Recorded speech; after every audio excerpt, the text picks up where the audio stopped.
प्रिय विद्यार्थियों नमस्कार। आज की हिंदूर्मी स्पर्श हिंदी व्याकरण कक्षा में हम क्रिया का आज का हमारा विषय है क्रिया। क्रिया विकारी शब्द का एक भाग है।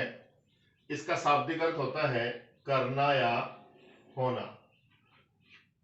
मैं कुछ शब्द यहाँ कहता हूं आपके सामने, जैसे मैं, वह, दिल्ली, उठ, खा, पी, बैठ। तो इन शब्दों में हमें यह महसूस होगा कि जो मैंने मैं कहा है उसमें भी हमें किसी काम का करना या होना, या वह कहा है उसमें भी किसी काम का करना या होना, और दिल्ली कहा है उसमें भी किसी काम का करना या होना दिखाई नहीं देता है, बल्कि उठ, बैठ, खा, पी इनमें हमें किसी कार्य के करने या होने की सूचना प्राप्त होती है। तो इसी को हम क्या कहते हैं? क्रिया कहते हैं। जैसे इसकी परिभाषा में हमने लिखी है, जिस शब्द से किसी काम का करना या होना पाया जाए उसे क्रिया कहते हैं। उदाहरण देखिए, वह पढ़ने जाता है, वे खेल चुके थे, चिड़िया पेड़ पर है। अब हमें इन वाक्यों के अंदर पढ़ने जाता है, ये मैंने अलग से लिखा है यहाँ, खेल चुके थे और चिड़िया पेड़ पर है, इसमें खाली है यहाँ पर और दूसरी क्रिया नहीं है। तो पढ़ने जाता है, यहाँ पर हमें पढ़ने के कार्य के होने का बोध होता है, यहाँ खेलने का जो कार्य है उसका बोध होता है, लेकिन यहाँ पर ऐसी कोई क्रिया नहीं है, केवल है हमने लिखा है। तो हमें यहाँ ये समझना है कि जो मूल क्रिया है वो आपकी पढ़ना है, खेलना है, और इनके साथ जो हमने है, थे, है लिखे, ये उस क्रिया के घटित होने वाले काल के सूचक हैं, यानी किस समय वो क्रिया घटित हुई है। जैसे क्रिया में मैंने लिखा है पढ़ना, लिखना, उठना, बैठना, उड़ना, दौड़ना, खाना, पीना, सोना आदि तमाम ऐसी सभी वो क्रियाएं जिससे हमें किसी काम का करने या होने का बोध होता है, वो सारे आपके क्रियापद कहलाते हैं। अब इस क्रिया का मूल रूप धातु की क्रिया बनी कहां से? क्रिया के मूल रूप को हम धातु कहते हैं। पढ़, लिख, उठ, बैठ, उड़, दौड़ आदि, ये हमने कुछ यहाँ पर धातु रूप लिखे हैं। जितनी भी और तमाम जो क्रियाएं हैं उन सब में ये धातु समाहित होती है। जैसे एक धातु का मैंने यहाँ प्रयोग करके दिखाया आपको, पढ़ का।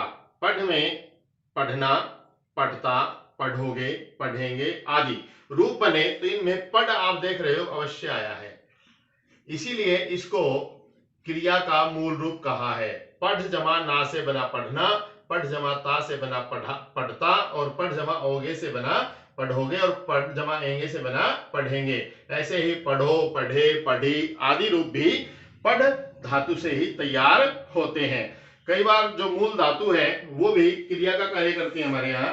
जैसे हम कहते हैं ना तू जा, तो यहाँ पर जा जो है वो धातु रूप है और इससे क्रिया बनती है जाना। ऐसे ही वह ले, ले जो है लेना क्रिया का धातु रूप है। इधर आ जो है ये आना क्रिया का धातु रूप है। तो हम यहां समझेंगे कि धातु के साथ हम प्रत्यय लगा करके उसे अनेक क्रिया रूपों में, क्रियापदों में ढाल लेते हैं, और इसीलिए क्रिया के मूल रूप को हम क्या कहते हैं? धातु कहते हैं। धातु के 5 भेद होते हैं। नंबर 1 सामान्य धातु, नंबर 2 व्युत्पन्न धातु, नंबर 3 नाम धातु, नंबर 4 सम्मिश्र धातु, और नंबर 5 अनुकरणात्मक धातु। सामान्य धातु, जैसे अभी हमने पढ़ा था सामान्य क्रिया में, धातु के साथ ना प्रत्यय लगा करके, ता प्रत्यय लगा करके जितने भी रूप बनेंगे वो हमारी क्या हो जाएगी? सामान्य धातु हो जाएगी। जैसे उठ के साथ हम लगाएं उठना, ता लगाएं तो उठता, पढ़ना, पढ़ता, खेल, खेलता, खेलना आदि। दूसरा है व्युत्पन्न धातु।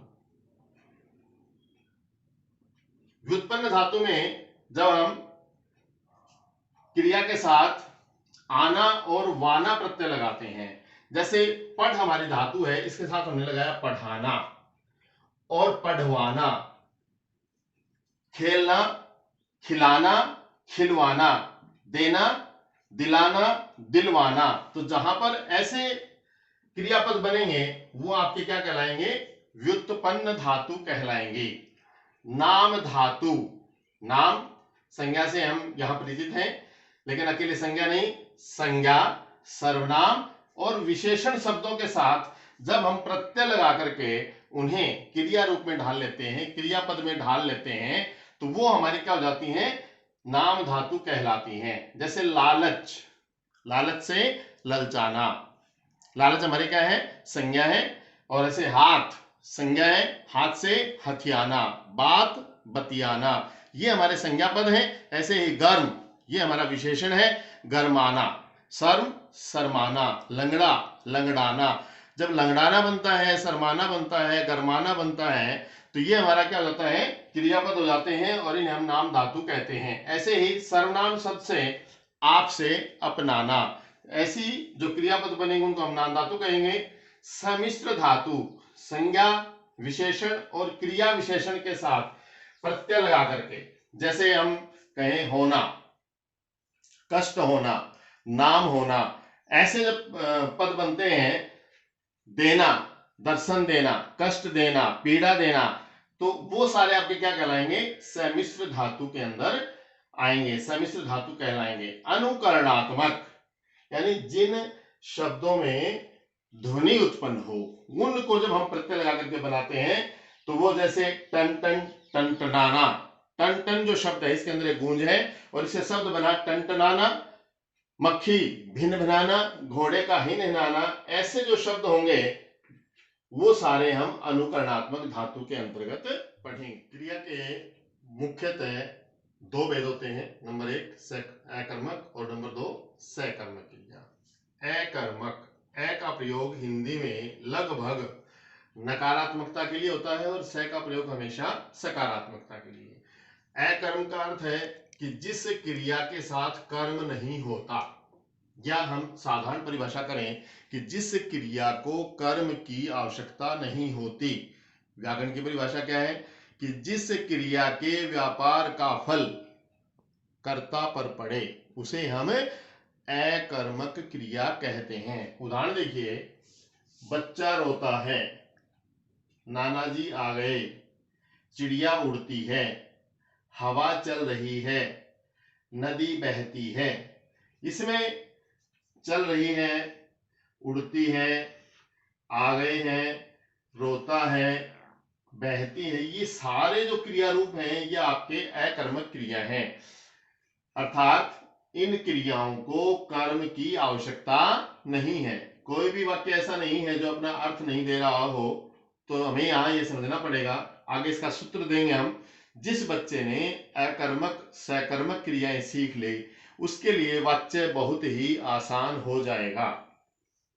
अब देखिए, सकर्मक, जहां कर्म नहीं है वो अकर्मक और जहां कर्म है वो क्या है? सकर्मक। यानी जिस क्रिया को कर्म की आवश्यकता होती है उसे हम क्या कहेंगे? सकर्मक क्रिया। व्याकरण की परिभाषा क्या है? जहां क्रिया के व्यापार का फल कर्ता पर न पड़कर कर्म पर पड़ता है उसे हम सकर्मक क्रिया कहते हैं। जैसे मोहन पत्र लिखता है, वह पतंग उड़ा रहा है, गीता गीत गाती है, माँ रोटी बनाती है, अध्यापक पाठ पढ़ाता है। इनमें क्रिया पढ़ाता, बनाती, गाती, उड़ा रहा, लिखता, इनके साथ पत्र, पतंग, गीत, रोटी और पाठ, ये इन क्रियाओं के कर्म हैं। अब हमें ये कैसे पता चले कि ये वाक्य सकर्मक है या अकर्मक है? इसके लिए एक सूत्र दे रहा हूं, वो बड़ा ध्यान से सुनिए। अकर्मक और सकर्मक क्रिया को पहचानने के लिए हमें जो ये क्रिया रूप है, चाहे इसमें है और चाहे इसमें है, उसके साथ हमें दो प्रश्न लगाने हैं। पहला प्रश्न है क्या और दूसरा है किसको।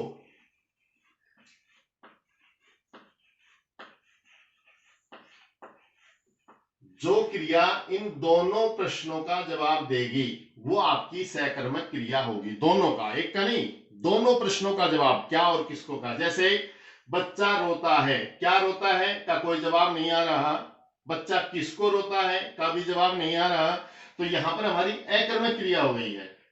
नाना जी आ गए, क्या आ गए, कोई जवाब नहीं। किसको आ गए, कोई जवाब नहीं आ रहा। तो यहां पर हमारी ये क्रिया भी अकर्मक है। चिड़िया उड़ती है, क्या उड़ती है, चिड़िया उड़ती है। यहां पर करता है चिड़िया, न कि कर्म। उड़ने का कार्य करने वाला कौन है, चिड़िया।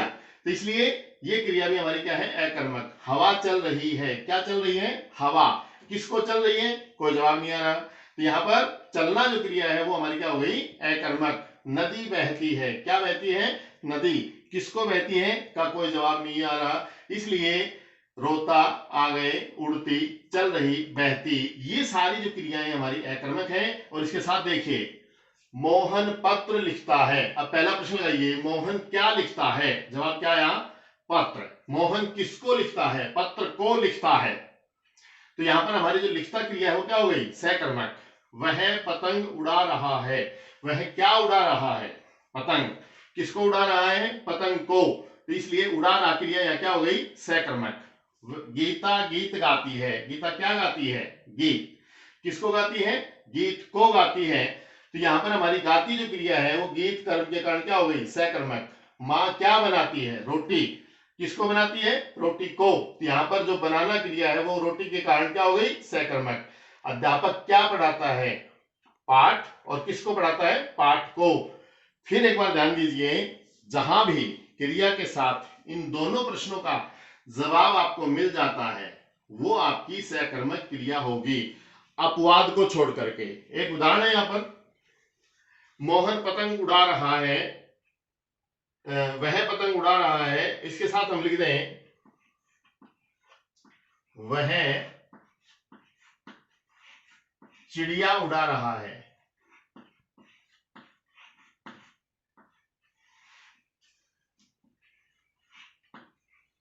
जो हमें ध्यान देना है वो चीज है ये,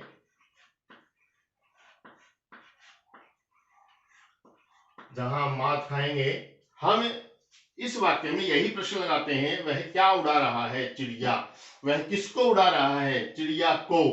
लेकिन हम ये बात भूल जाते हैं कि चिड़िया अपने आप उड़ रही है, यानी यहां उड़ने का कार्य करने वाला कौन है, चिड़िया। तो चिड़िया यहां पर कर्म न होकर के क्या होगी, कर्ता। और ये क्रिया अकर्मक रहेगी, न कि सकर्मक रहेगी। कर्ता का भी हमें ध्यान देना अनिवार्य रूप से आना चाहिए, कर्ता का बोध हमें होना चाहिए। और फिर एक बार देखिए, अकर्मक और सकर्मक के लिए इन दोनों प्रश्नों का क्या और किसको, ये सूत्र आपको कहीं नहीं मिलेगा। हम अकर्मक क्रिया के भेद। अकर्मक क्रिया के वैसे तो दो ही भेद होते हैं, पूर्ण अकर्मक क्रिया और अपूर्ण अकर्मक क्रिया। लेकिन हमने इसको पूर्ण अकर्मक क्रिया को दो भेदों में बांट दिया है, स्थित्यर्थक और गत्यर्थक। स्थित्यर्थक का अर्थ होता है जो पूर्ण अकर्मक क्रियाएं स्थिर अवस्था में घटित होती हैं, जिन्हें किसी पूरक की आवश्यकता नहीं होती। फिर सुनिए, स्थिर अवस्था में एक जगह ही घटित होती हैं, उन्हें हम स्थित्यर्थक पूर्ण अकर्मक क्रिया कहते हैं। इनको अवस्था बोधक भी कहते हैं। जैसे बच्चा सो रहा है, हम यही वो प्रश्न लगाएं दोबारा, क्या सो रहा है और किसको सो रहा है, तो हमें जवाब नहीं मिलता। तो हमारा ये भी सिद्ध हो जाएगा कि ये क्रिया अकर्मक की है। बच्चा सो रहा है, तो सोने की जो क्रिया है वो स्थिर अवस्था में ही होती है। ईश्वर है, ये भी स्थिर अवस्था में है। मोहन हंस रहा है, ये भी स्थिर अवस्था में ही है।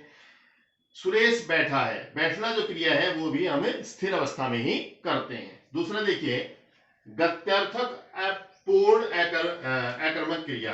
गत्यर्थक क्रिया का अर्थ है गतिज अवस्था में, यानी वो थी स्थिर अवस्था में, और ये क्या है, गतिज अवस्था में घटित होने वाली बिना पूरक की क्रिया गत्यर्थक अकर्मक क्रिया कहलाती है। जैसे नदी बहती है, हम यहां भी वही फार्मूला लगा के दिखाते हैं, क्या बहती है, नदी। किसको बहती है, कोई जवाब नहीं आता, इसलिए बहना क्रिया क्या हो गई, अकर्मक क्रिया। चिड़िया उड़ती है, उड़ना जो क्रिया है वो भी आपकी गतिज अवस्था में ही है। सुरेश दौड़ रहा है, तैराक तैर रहे हैं, ये सारी आपकी क्या है, गतिज अवस्था में, यानी एक जगह घटित नहीं हो रही बल्कि गति में घटित हो रही है, तो इसको हम क्या कहेंगे? गत्यर्थक पूर्ण अकर्मक क्रिया। तीसरी आती है अपूर्ण अकर्मक क्रिया, यानी जिस क्रिया को एक पूरक की आवश्यकता है उसे हम अपूर्ण अकर्मक क्रिया कहेंगे। जैसे हमने यहाँ वाक्य लिखा मोहन है। मोहन है यहां अर्थ तो दे रहा है, लेकिन मोहन क्या है? हम यहां एक पूरक लिख देते हैं जो पूरा अर्थ देगा हमें। हमने लिखा मोहन स्वस्थ है। अब यह अपने आप में एक पूरक के साथ पूरा अर्थ देने वाली है। वह बनेगा, यहां तक तो ठीक है, लेकिन हम यहां लिख दें एक पूरक वह। आप अपनी इच्छा से कोई पूरक ऐसा और भी अच्छा पूरक लगा सकते हैं। वह डॉक्टर बनेगा, वे चालाक निकले, मेरी साइकिल है क्या खराब, मैं हूं क्या हूं चिंतित। ऐसे और भी उदाहरण हम लगा सकते हैं। ये हमारे हो गए अकर्मक क्रिया के भेद। दो भेद होते हैं, पूर्ण अकर्मक और अपूर्ण अकर्मक। हमने पूर्ण अकर्मक को दो में बांटा, स्थित्यर्थक और गत्यर्थक। स्थिर अवस्था में घटित होने वाली क्रियाएं और गतिज अवस्था में घटित होने वाली क्रियाएं। उसी प्रकार सकर्मक क्रिया के भेद पढ़ते हैं। सकर्मक क्रिया के भी तीन भेद हैं, पूर्ण एक कर्मक क्रिया, पूर्ण द्विकर्मक क्रिया और अपूर्ण सकर्मक क्रिया। पूर्ण एक कर्मक क्रिया, पूर्ण माने पूरा, एक कर्म माने एक कर्म के साथ, जो क्रिया एक कर्म के साथ ही अपना पूरा अर्थ दे उसे हम कहते हैं पूर्ण एक कर्मक क्रिया, यानी जिस क्रिया को केवल एक ही कर्म की आवश्यकता होती है। जैसे मोहन पत्र लिखता है, गीता गीत गाती है, माँ रोटी बनाती है। यहां हम सकर्मक अकर्मक देखने के लिए फिर आपका वही फार्मूला इस्तेमाल कर सकते हैं। मोहन क्या लिखता है? पत्र। किसको लिखता है? पत्र को। पूरा जवाब आता है, पूरा अर्थ मिलता है। गीता क्या गाती है? गीत। किसको गाती है? गीत को।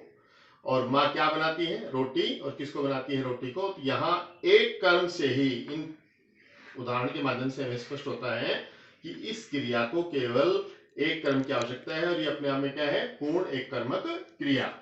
पूर्ण द्विकर्मक क्रिया, यहां एक था, अब क्या हो गया? द्विकर्मक, यानी जिस क्रिया को अर्थ देने के लिए दो कर्मों की आवश्यकता होती है। कितने? दो। तो हम इसे कहेंगे पूर्ण द्विकर्मक क्रिया। उदाहरण देखिए, मां बच्चे को रोटी खिलाती है, अध्यापक छात्रों को पाठ पढ़ाता है, पिताजी ने हमें पैसे दिए। अब वही फार्मूला लगाइए, जो क्या और किसको का अर्थ है वो आपको यहां समझ में आएगा। मां बच्चे को क्या खिलाती है? रोटी।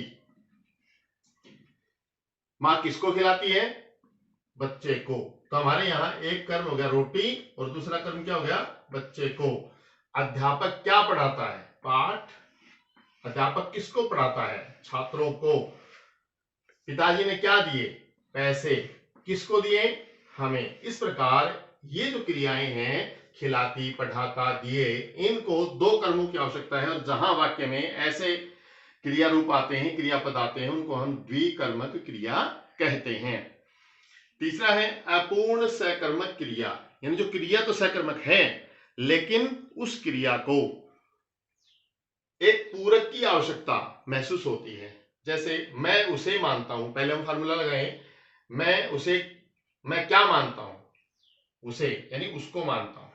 बात तो आ गई सही है, लेकिन हम यहां एक पूरक लगा दें इसके बीच में, मैं उसे समझदार मानता हूं या ईमानदार मानता हूं, तो ये पूरा अर्थ देने में सक्षम हो जाती है। वे हमारे थे, बड़े थे, गुरु थे। वे हमारे क्या थे? गुरु। तो यहां पर एक पूरक की आवश्यकता है। हमने उसे चुना।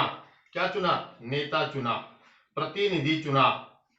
ऐसा पूरक आने पर ये क्रियाएं अपना पूरा अर्थ देती हैं। तुम मुझे लिखना। क्या लिखना? पत्र लिखना, जवाब लिखना। ऐसा आने पर ये अपूर्ण कर्मक सकर्मक क्रियाएं पूरक के साथ पूरी हो जाती है। सकर्मक क्रिया के एक भेद, पूर्ण द्विकर्मक क्रिया। द्विकर्म माने दो कर्म। तो अब हमें दो कर्मों के बारे में ये भी पता होना चाहिए कि उसमें मुख्य कर्म कौन सा है और गौण कर्म कौन सा है। क्रिया में मुख्य कर्म और गौण कर्म, उसकी पहचान के लिए हमने 3 बिंदु तय किए। मुख्य कर्म क्रिया के समीप होता है।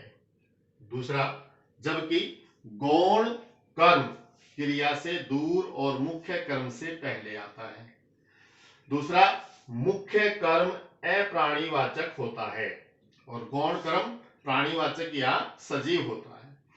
मुख्य कर्म विभक्ति रहित होता है और गौण कर्म क्या होता है, विभक्ति के साथ होता है। ये 3 जो बातें हैं, हम यहाँ 2 उदाहरण देखते हैं। अध्यापक छात्रों को पाठ पढ़ाता है। यहाँ क्रिया क्या है, पढ़ाता, ये हमारी क्रिया है। अब इसके कर्म को ढूंढने के लिए हम वही प्रश्न करते हैं, अध्यापक छात्रों को क्या पढ़ाता है। तो जवाब आया हमारा पाठ। किसको पढ़ाता है, छात्रों को। तो अब क्रिया के नजदीक कौन सा है, पाठ। ये हमारा क्या हो गया, मुख्य कर्म। मुख्य कर्म की पहचान देखिए, मुख्य क्रिया के समीप है, अप्राणीवाचक है और विभक्ति रहित है। इसके साथ कोई विभक्ति पाठ के बाद में नहीं लगी है। अब इसके साथ देखिए दूसरा, किसको पढ़ाता है, छात्रों को। ये हमारा गौण कर्म है। गौण कर्म मुख्य कर्म से पहले आता है और क्रिया से दूर होता है। अब इसकी पहचान क्या बताई थी हमने, गौण कर्म क्रिया से दूर और मुख्य कर्म से पहले आता है। फिर यहां है गौण कर्म प्राणीवाचक या सजीव होता है। जो छात्र है वो क्या है, सजीव है, प्राणीवाचक है। और गौण कर्म विभक्ति के साथ, छात्रों के साथ क्या लगा है, को विभक्ति लगी है। तो यहां पर हमारा छात्रों को क्या हो गया, गौण कर्म, और पाठ क्या हो गया हमारा मुख्य कर्म। इसी प्रकार माँ बच्चे को दूध पिलाती, क्या पिलाती है, दूध। और किसको पिलाती है, दूध, यानी पिलाना क्रिया के साथ जो कर्म आया वो है दूध और बच्चे को। तो ये हमारा मुख्य कर्म है, अप्राणीवाचक है, बिना विभक्ति के हैं, और इससे पहले बच्चे को जो मुख्य कर्म है उससे पहले प्रयोग हुआ है, और प्राणीवाचक है और विभक्ति के साथ है। इस प्रकार मुख्य और गौण क्रम की पहचान भी हम इसमें कर सकते हैं। और अगली क्लास में क्रिया का जो शेष भाग है वो हम लेकर के आएंगे। इसमें यदि आपको कोई प्रश्न रह गया है, कोई बात समझ में नहीं आई है, तो वो कमेंट के माध्यम से पूछ सकते हैं। और हिंदी इतनी आसान नहीं है जितनी हम समझ रहे हैं, बड़े ध्यान से बोलने में आसान है, लेकिन जब लिखने बैठते हैं तो हाथ पैर फूल जाते हैं। इसलिए व्याकरण का जो अध्ययन है बहुत ही गंभीरता से हमें करना चाहिए।